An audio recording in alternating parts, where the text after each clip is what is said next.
¿Me escuchan? Sí, Ok. Muy bien, pues bienvenidos chicos. Gracias por mandar sus trabajos, qué amables. Ya me gustaron, ¿no? Otra vez sus trabajos. A ver, ¿cómo se sintieron haciendo la línea del tiempo y el examen mental? A ver, platíquenme. ¿Cuáles fueron sus experiencias? Algo que quieran comentar, por ejemplo.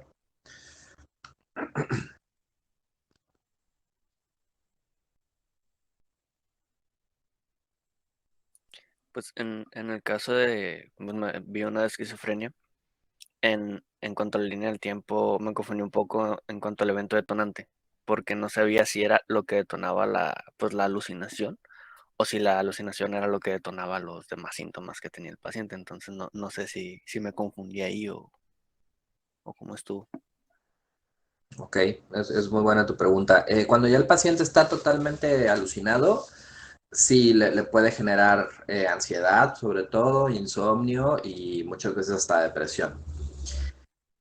Pero un evento detonante sería, por ejemplo, que el paciente no tuviera los síntomas psicóticos, que estuviera sin síntomas psicóticos y, por ejemplo, por mucho estrés, ¿no? Tuve un paciente bipolar, ¿no? Que hace poco estaba bien, con tratamiento, pero estaba viviendo solo y por el estrés del trabajo en el que estaba trabajando, empezó con síntomas psicóticos. Entonces, eso sería el detonante, ¿no? El estrés laboral y ya después empezó con los síntomas psicóticos, ¿de acuerdo?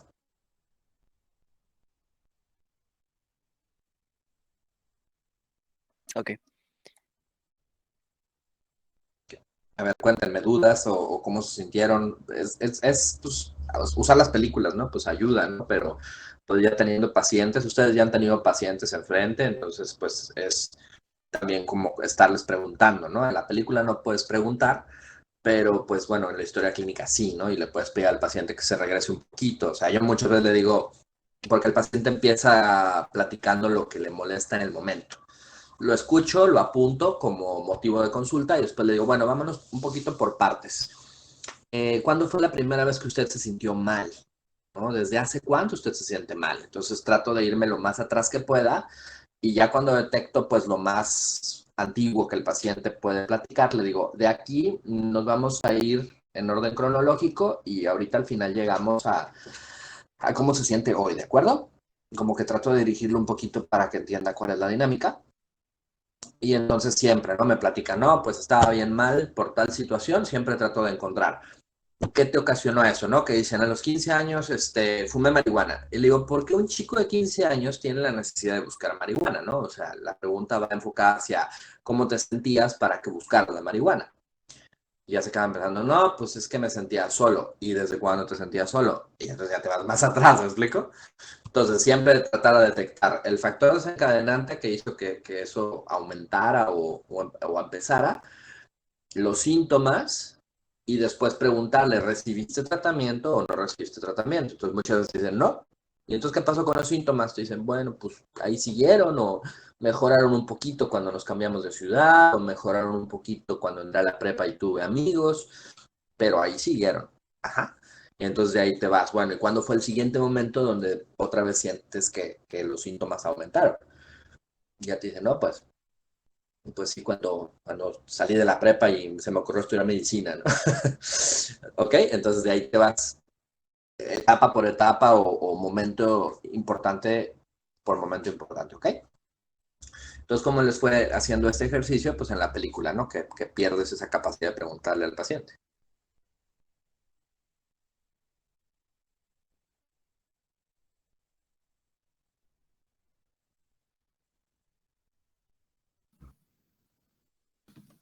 yo de la línea del tiempo, bueno, yo hice la de Donnie Darko, así que por las fechas y los momentos no tuve problema, porque ahí te las dan en cada Ajá, fecha, ajá, ajá, cada 5 minutos.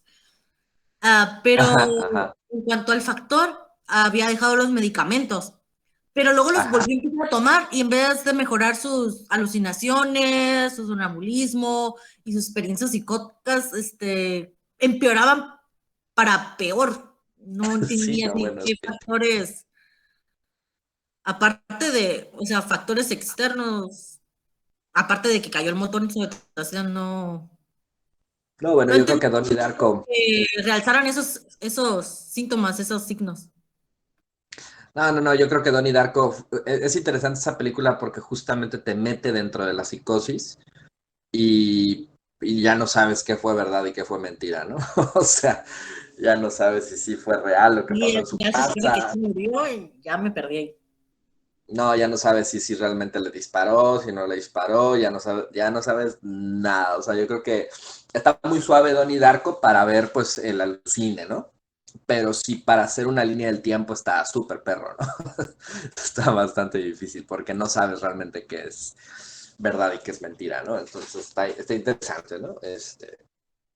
Tal vez imaginarte el examen mental de Donnie Darko está también simpático, ¿no? Es decir, imagínate que te lo llevan en ese momento a consulta, ¿no? Y cómo sería el examen mental en ese momento presente. Estaría también bien pirata, ¿no? El Donnie. Pero sí, yo creo que la película más difícil para hacer línea del tiempo. Ah, por eso no entendí entonces. Sí, no, está perrísimo porque pues no sabes, no tienes, por ejemplo, ahí con Donnie Darko, si tuvieras el familiar, pues harías un interrogatorio mixto, pues para corroborar con el familiar, ¿no? Y si preguntarle si todo lo que está diciendo Donnie es de verdad o no, ¿no? Y igual el familiar dice, nada de eso pasó, o sea, nuestra casa está bien y nada, ¿no? O sea, entonces ahí te das cuenta, eso es pura alucinación. Pero por eso tienes que hacer interrogatorio mixto. Ah, por eso había una escena también donde preguntaban a sus padres si lo conocían a Frank, su amigo imaginario, o su amigo, no sé. Sí. Sí, no, definitivamente en consulta. Si solamente te llevan a un paciente como Donnie, que así me los encuentro, ¿no? En los centros de rehabilitación, pero hay veces que sus delirios están tan bien estructurados que le dudo, ¿no? Y tengo que llamar a la familia y decirle, oigan, ¿es verdad que él ha estado trabajando en tal lugar? Y la familia, sí, ah, caray, ¿no? Yo pensaba que era delirio, ¿no? Entonces, muchas veces tengo que corroborar con la familia porque lo Y que eso dice lo el hace paciente a veces, pues, llamándoles o ahí en consulta, pide que vaya también en consulta, acompañándolo. pues por supuesto que en consulta es mejor, pero por ejemplo en los centros de rehabilitación que primero veo al paciente que está internado y muchas veces la familia vive en otro lado, pues le tengo que llamar.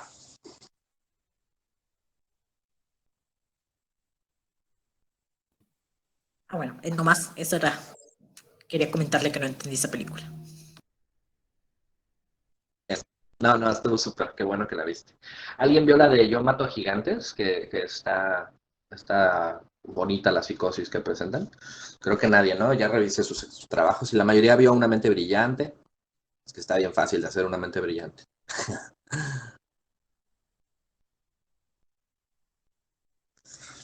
Ahora, en sus líneas del tiempo, por ejemplo, de Una mente brillante, vi que no pusieron pues todos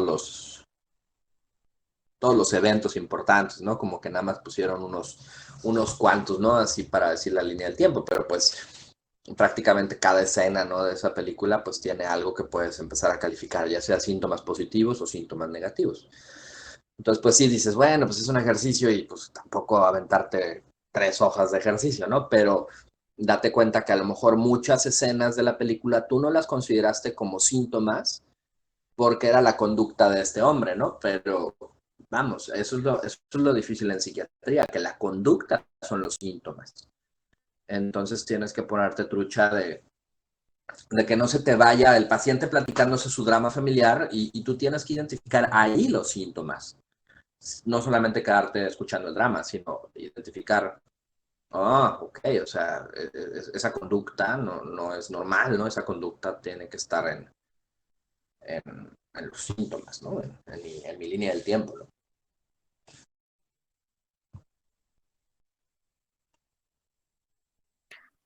Yo tengo una duda.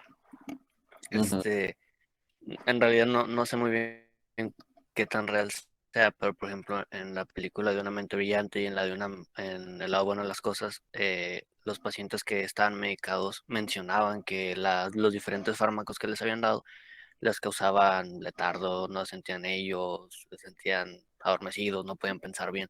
¿Qué tan real es esto, que los fármacos causan esto? A dosis altas y usando polifarmacia, sí, es muy común. Pero yo por eso en la clase les insisto mucho en no usar dosis altas, en irte en dosis ascendentes para encontrar la dosis respuesta. Yo les insisto mucho en clase el no usar polifarmacia, ¿no? El más bien identificar bien precisamente cuál es el cuadro clínico para identificar qué es el medicamento que necesitas. Por ejemplo, hoy atendí a un paciente que el motivo de consulta la vez pasada es que traía ruidos dentro de su cabeza. Y esos ruidos le ocasionaban ansiedad. Entonces lo que hice fue, pues le puse un antipsicótico, pensando que se le podía quitar con las alucinaciones, y dosis chiquitas de una benzodiazepina para calmar la ansiedad. Hoy viene a consulta un mes después y me dice, ya no escucho los ruidos, pero me están dando unos ataques de pánico de poca madre. Entonces dije, ok, o sea, ya quité las alucinaciones, pero persiste la ansiedad. Entonces en la segunda cita le coloco un antidepresivo, para entonces ahora atacar la ansiedad. Entonces, poquito a poquito. Si le hubiera puesto las dos cosas al mismo tiempo, quizás no hubiera sabido qué fue lo que funcionó. Ahorita estoy seguro que el antipsicótico le ayudó para las alucinaciones, pero que efectivamente tiene un cuadro de ansiedad de fondo, ¿no? ¿Me explico? Y si te vas así, el paciente no se siente con tantos efectos secundarios. Ok, gracias.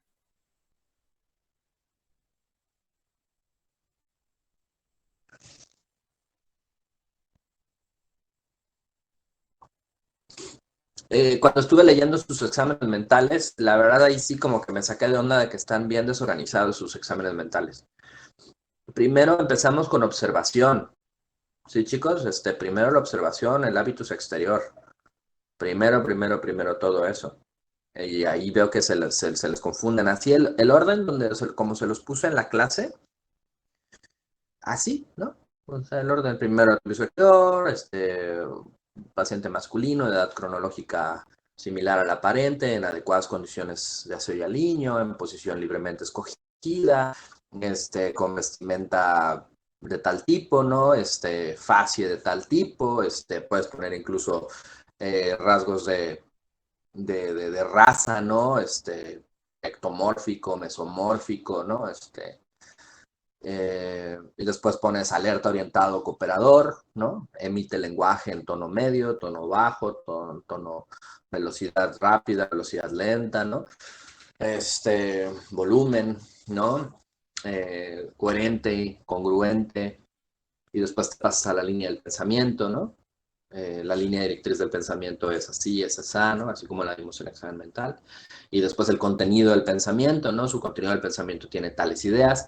Ahí vi que alguien puso, no, pues ideas obsesivas, paranoides, tasas de daño y tales otras. Sí, en el examen mental yo ya ni las describo, ¿no? Pero justamente ahí donde pones ideas, por ejemplo, obsesivas, pues puedes poner las comillas y describir cómo lo dijo el paciente, ¿no? Si ya lo hiciste en el padecimiento actual, yo ya no lo hago, porque pues nada más quieres decir, persisten las ideas delirantes de daño, ¿no? Después de las ideas delirantes o el contenido del pensamiento, te pasas a sensopercepción con las alucinaciones. Después de su sensopercepción, te pasas a lo que es el afecto, el juicio, la conciencia de enfermedad, la proyección a futuro y las funciones mentales superiores. Entonces, así en ese orden, ¿no? O sea, si te fijas, está como dividido en tres, ¿no? O sea, primero el hábitus exterior, después todo lo que sea lenguaje, pensamiento y sensopercepción. Y después, al final, pues todo lo demás que es afecto, juicio, conciencia, enfermedad, que pues realmente nada más lo describes con pocas palabras, ¿no? Entonces, les voy a seguir dejando ejercicios de exámenes mentales hasta que lo hagan bien, porque es algo importante que quiero que hagan, ¿no? ¿Cómo se sintieron con el examen mental? ¿Un poquito perdidos? Porque parecían un poco perdidos. Cuéntenme. Sí, ¿verdad? Les voy a pegar aquí en el grupo unos... Ajá, ¿te escuchan? Sí, ¿sería posible que nos ponga el ejemplo de algún paciente que usted tenga del examen mental, obviamente censurando la ficha de identificación y eso pues para ver más o menos cómo es? Sí, mira, te puedo poner exámenes mentales de los alumnos que he tenido en otros años, que ya tienen haciendo un buen examen mental, entonces te lo pego, ¿no? Para que veas más o menos cómo lo redactan. Va. ¿Va? También vi que algunos subrayaron los síntomas. Los que subrayaron síntomas, qué experiencia tuvieron al ver ya tus síntomas subrayados en la línea del tiempo? Porque yo les digo, ¿no? Que de esa manera te ayuda como a identificar más para hacer un diagnóstico más preciso. A ver, alguien que me comente si subrayaron síntomas, ¿te pareció útil o no te pareció útil?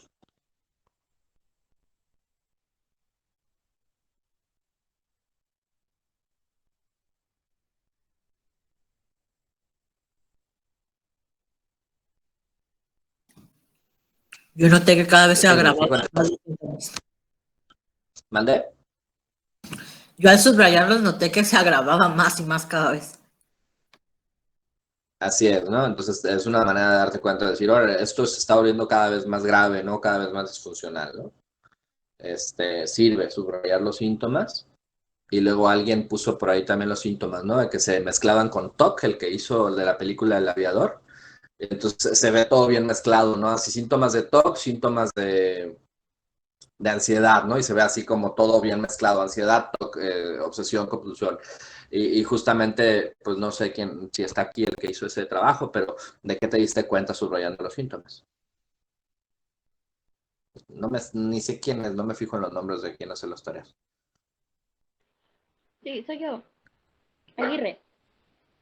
Sí, me di Hola. cuenta hola, me di cuenta que sí, estaba muy mezclado. Y es que al principio tenía muchos síntomas de TOC nada más, pero conforme fue pasando varias cosas en su vida, o sea, muchos factores, como que perdió el amor de su vida, lo demandaron porque estaba creando un avión, entonces como que todo eso lo fue llevando más a la ansiedad y a la paranoia que empezó, porque ya después tuvo un episodio en el que se encerró y no quiso ver a la gente, y en ese lapso estuvo teniendo muchos comportamientos extraños en los cuales hacía pipís en botellas, no se bañaba, no nada, cuando al principio era muy...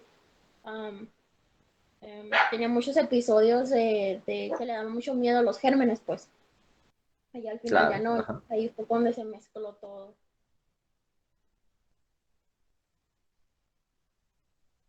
¿Con qué se mezcló Dania al final?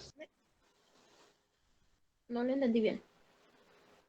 ¿Con qué se mezcló al final? O sea, como es al principio muy TOC, mucha ansiedad y al final, ¿con qué se mezcló al final? ¿En qué se convirtió? Se mezcló más como en paranoia, alucinaciones, porque decía que no podía estar con nadie porque pensaba que los demás, por no cuidarse como él, lo iban a enfermar o que lo iban de alguna manera, pues lo iban a enfermar, pues. Que Claro. los Entonces te microorganismos diste que cuenta estaban en cómo el fue ambiente funcionando. lo iban a enfermar y lo iban a matar y cosas así. Entonces, pues ya se fue más a la Siguen siendo paranoia. síntomas de TOC. Siguen siendo síntomas de TOC, pero tal vez, y este hombre cayó en una depresión grave con síntomas psicóticos, ¿no? Tal vez. Eh, Porque seguía haciendo sus ideas delirantes muy relacionadas al TOC, pero ya llevadas al extremo y ocasionándole disfunción.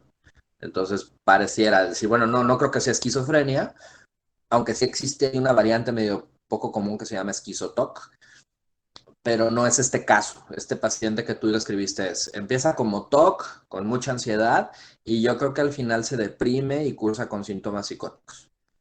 O si fuera algún otro de mis pacientes, seguramente estaría usando drogas, ¿no? Entonces de ahí ya dices, bueno, no, pues TOC, ansiedad y uso y abuso de sustancias o una psicosis inducida, ¿no? Por drogas. Entonces está muy interesante ese caso que hiciste porque si lo pintas de colores, sí se ve cómo va evolucionando y al final termina como con otro padecimiento muy distinto, ¿no? Y así haces un diagnóstico, no te pierdes, ¿no? O sea, con el puro color te puedes dar cuenta cómo fue evolucionando. Sí.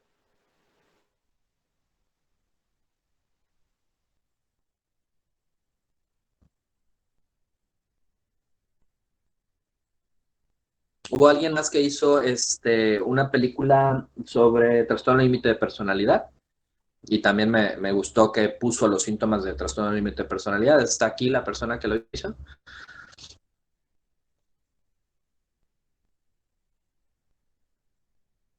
Creo que fui yo, doctor. Buenos días. Buenas tardes. No, buenos días. Sí, días todavía. Ariana, ¿cómo te fue? Porque te animaste a hacer un diagnóstico o poner síntomas de un trastorno que no vimos en clase.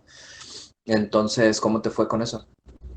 Al principio, pues yo busqué películas que se trataran como de depresión y lo que habíamos visto. Entonces, lo que yo había leído de esa película era nomás que se trataba de que era un paciente, pues, que era depresivo y que ya estaba diagnosticado. Entonces, pues empecé a ver la película y conforme avanzaba me di cuenta que iba como más allá de que no más era una simple depresión, sino que la depresión, como que lo que yo entendí era como que su método de salida fue irse al trastorno de cambio de personalidad. O sea, como que lo que yo he entendido. Pero ya al final cuando pues él se da cuenta que está perdiendo todas las cosas de su vida y que pues el castor en sí lo está afectando, que él decide amputarse el brazo. Ahí fue cuando yo me di cuenta como que, o sea, realmente sí se estaba apoderando, por así decirlo, que estaba dominando pues la marioneta. Entonces, después de ahí sigue como que él sigue en tratamiento porque está hospitalizado en psiquiátrico, pero sí al principio, sí yo dije así como que, bueno, lo va a tomar como un método de salida, pero no pensé que lo estuviera dominando al grado de que le afectara tanto en su vida. Sí, sí, totalmente una disociación de la personalidad.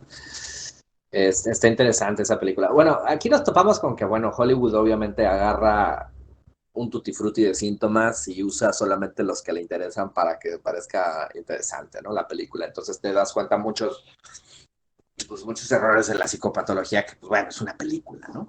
Pero bueno, el ejercicio se trata justo de eso, ¿no? De que identifiques que no solamente te fuiste a identificar los síntomas de ansiedad, ¿no? Sino que dijiste, estos síntomas, a la hora que los subrayaste, te diste cuenta y dijiste, ¿esto de qué es? ¿No? O sea, pobre control de impulsos, ira o esta disociación de la personalidad, pues tuviste que agarrar el DSM-5 y buscarle, ¿no?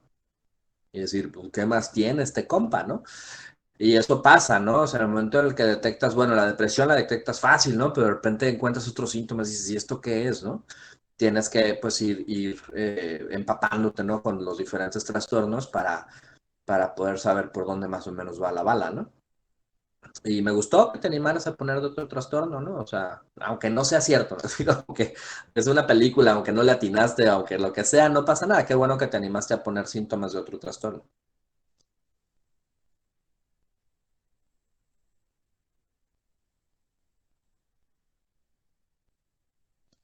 ¿Quién más me platica del ejercicio que hizo? ¿Cómo les pareció?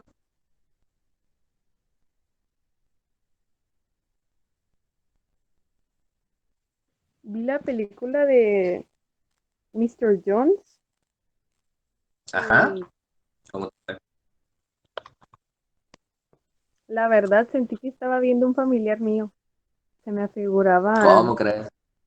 sí, se me afiguraba mucho, mucho, mucho, mucho el comportamiento y como que eso me llamó más la atención de la película. Y como para él se consideraba que estaba súper bien, pues así soy yo, es porque me gusta como soy, no tengo nada, simplemente así es mi personalidad. Y yo estoy Así bien. es. Ajá.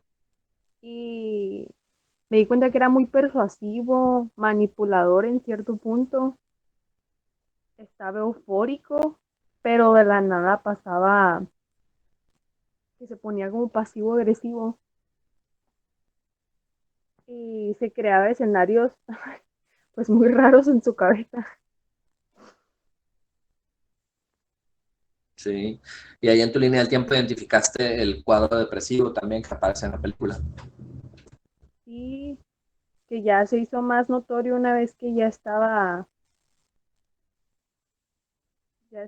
en tratamiento, por así decirlo, como que ya cayó en cuenta que realmente estaba mal y cómo fue Así empeor. es. Fíjate que los bipolares tienen esta característica de que no se dan cuenta que están mal, ¿no? O sea, ellos... Hay una manera de escribirlo, egosintónico o egodistónico. Significa que el paciente se da cuenta que sus síntomas son ajenos o que son externos a él o a ella. Eso se vuelve egodistónico. O sea, por ejemplo, la depresión la sienten fea, ¿no? La sienten mal y entonces no la quieren, la ansiedad ni se diga, ¿no? Entonces es egodistónico. El paciente con esquizofrenia, pues escuchar voces, por supuesto que sabe que no es normal y es egodistónico. Pero hay ciertos padecimientos, como por ejemplo los trastornos de personalidad o el trastorno bipolar, en el que es placentero o lo sienten tan normal que es egosintónico, está en sintonía con su propio ego, y entonces cuando tú les dices, oye, es que tienes algo, te dicen, no, pues que yo siempre he sido así. Ahí está el complicado, ¿no? Por ejemplo, la distimia es egosintónica, el paciente no se da cuenta que tiene distimia, ¿no? Entonces, a veces te encuentras pacientes que te describen síntomas, pero como hasta orgullosos de ellos, ¿no? Que te dicen, es que yo tengo un carácter fuerte, ¿no? Y tú, ok. Entonces, hasta les da orgullo, ¿no? Ser así.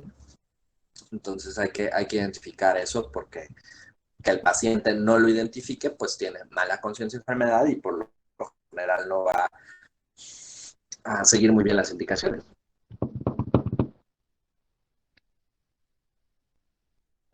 Muy bien, ¿qué más? ¿Qué otra duda tienen, chicos?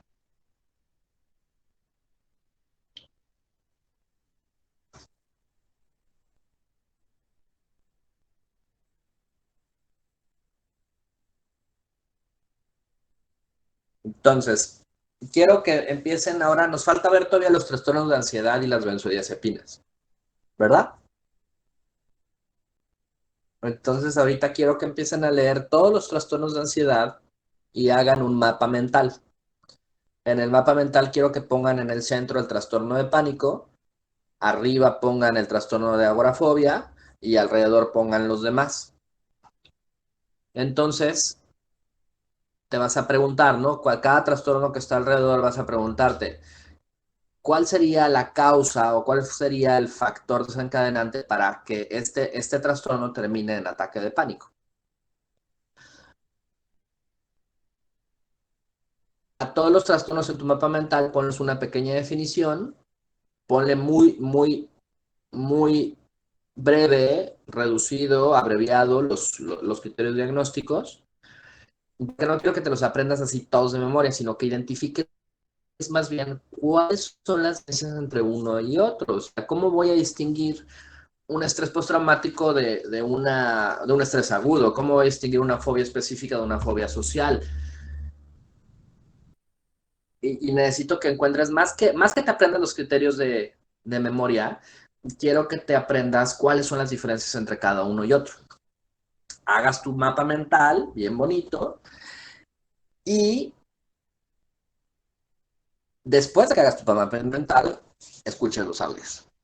¿Ok? Y para el tratamiento, vamos a leer al respecto de benzodiazepinas, y son 4 benzodiazepinas las que vamos a manejar principalmente, que son diazepam, clonazepam, lorazepam y alprazolam. ¿Ok? Esas 4 son las que vamos a ver. Entonces, igual, no escuches los audios hasta que no hayas hecho tu tabla con esas 4 benzodiazepinas. Y quiero que en la tabla tengas, pues primero que nada, dosis, ¿sí? Vías de administración, vida media, cuáles son las funciones para las cuales funciona mejor esa benzodiazepina, su metabolismo y efectos secundarios y contraindicaciones. ¿De acuerdo? Y ya hasta que hayas hecho tu tabla, escuchas los audios.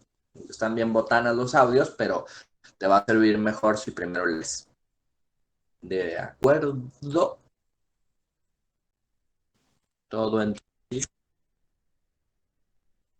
Ok. Entonces, los audios no te los voy a mandar como hasta por ahí del viernes, ¿sí? Para que aproveches estos días para leer, y el viernes te mando los audios y nos juntamos el lunes para platicarlos. ¿Ok? Ok, doctor. Muy bien, chicos. Entonces, así le hacemos. Nos vemos el próximo lunes y me recuerdan el viernes de mandar los audios porque luego se me olvida. ¿Ok? Ok, Gracias. buen día. Bye. Dale, piensen mucho. Gracias, Doc. Ya, doctor, gracias.